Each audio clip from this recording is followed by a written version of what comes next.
Perkenalkan, nama saya Rizky Rahmat Daniardiansyah dengan NIM A11 2022 14103. Perkenalkan, nama saya Yova Febrian Pradita dengan NIM A11 2022 14095. Perkenalkan nama saya Ryan Akbar Pradana dengan NIM A11 2022 14085. Halo, perkenalkan nama saya Bernardito Galang Eka Julianto, NIM A11 2022 14091. Ya, perkenalkan nama saya Syekh Raffi Maulana dengan NIM A11 2022 14060. Perkenalkan, nama saya Dimas Davananda dengan NIM A11 2022 14079. Jadi, di sini kami akan menjelaskan materi tentang memahami etika, moral, dan moralitas. Etika merupakan cabang dari filsafat yang mendalami nilai dan norma yang mengatur perilaku manusia. Etika berfokus pada pertanyaan fundamental tentang apa yang benar dan salah, baik dan buruk dalam konteks tindakan manusia. Etika mencari makna baik dan buruk. Etika mempelajari ukuran baik buruknya tindakan manusia. Ia menyelidiki nilai dan norma moral yang melandasi perilaku kita dalam kehidupan sehari-hari. Norma moral, aturan perilaku yang diterima secara luas dalam masyarakat, seperti kejujuran, tanggung jawab, dan kasih sayang. Contohnya, tidak berbohong dalam bicara atau memberikan informasi yang salah.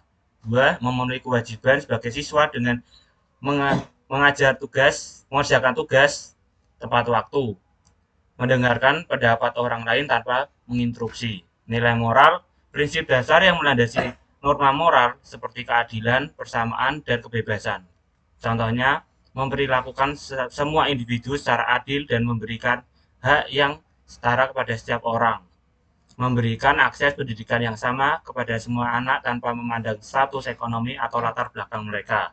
Oke, lanjut.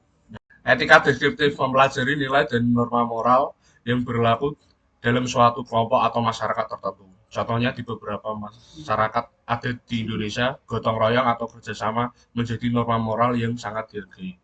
Dalam komunitas muslim, praktik zakat dan sedekah mencerminkan nilai-nilai kedermawaan dan tanggung jawab sosial.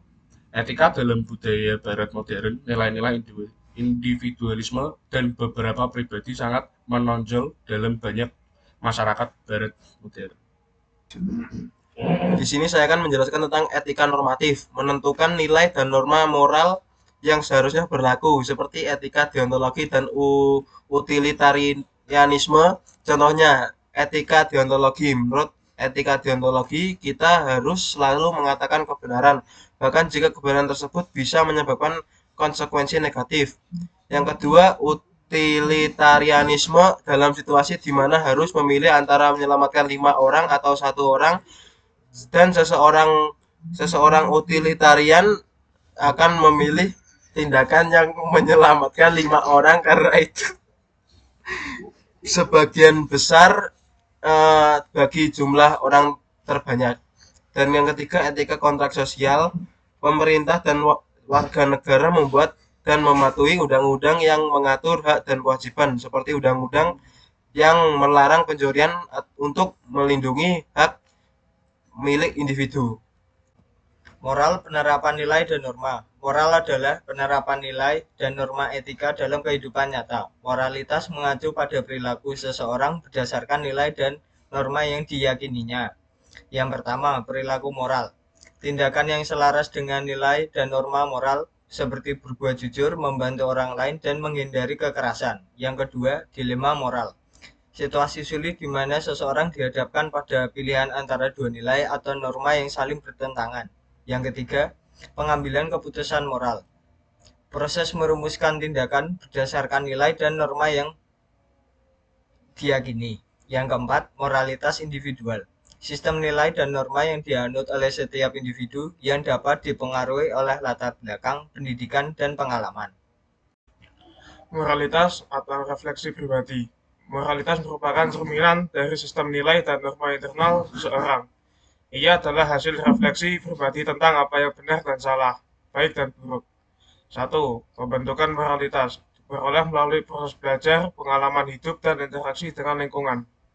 2. Perkembangan moralitas berkembang seiring dengan proses belajar dan pengalaman hidup dan dapat berubah seiring waktu. 3. Dilema moralitas, situasi ketika nilai-nilai moral seseorang diuji dan dihadapkan pada pilihan yang sulit. Geger Dewantara, etika sebagai ilmu perilaku. Menurut Geger Dewantara, etika adalah ilmu yang mempelajari perilaku manusia. Etika membantu memahami perilaku manusia dalam berbagai aspek kehidupan.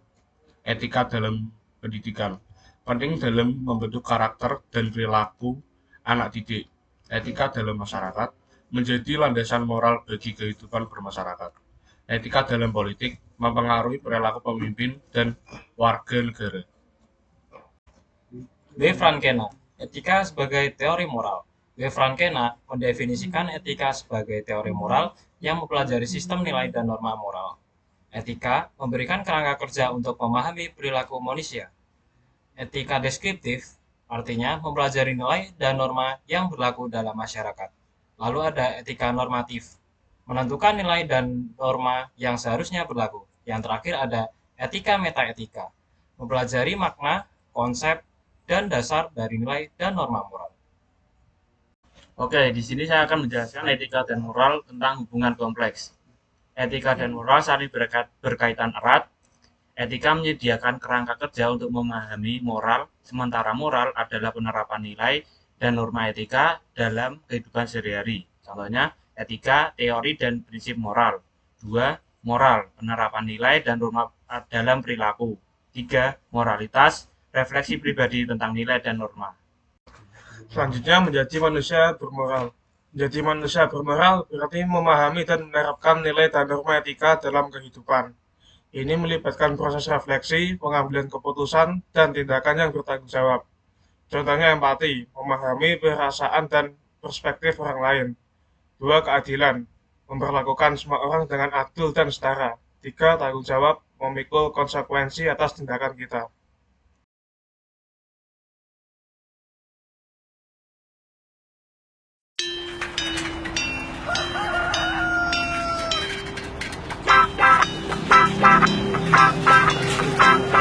Silakan, Mbak. Oke, Mbak.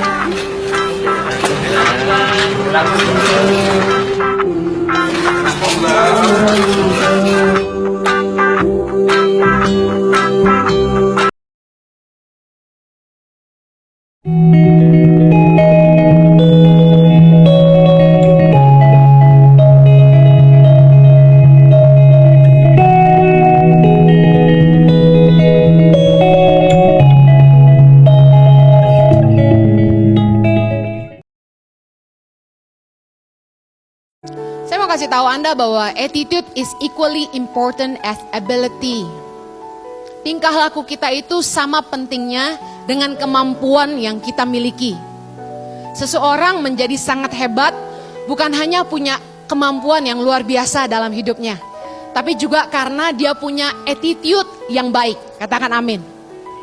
Attitude adalah perilaku, tingkah laku kita, sikap kita terhadap orang lain ketika kita berinteraksi dengan sesama manusia.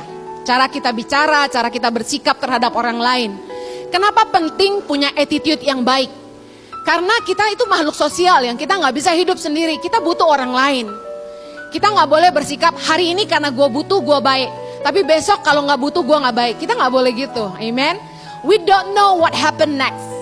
We need one another. Katakan sebelah kanan kirimu, saya butuh kamu. Yang suami bilang ke istri dengan penuh cinta gitu dong. Karena masalah attitude ini nggak hanya hubungan antar teman, antar relasi kerja, tapi attitude ini berlaku untuk semua orang dari segala kalangan, segala golongan, khususnya dalam rumah tangga. Tahukah saudara bahwa hard skill, kemampuan, ability itu bisa dipelajari. Skill itu bisa dipelajari. Anda bisa les, Anda bisa belajar, bisa sekolah, bisa baca buku. Tapi tingkah laku, attitude yang buruk itu sangat susah diubah.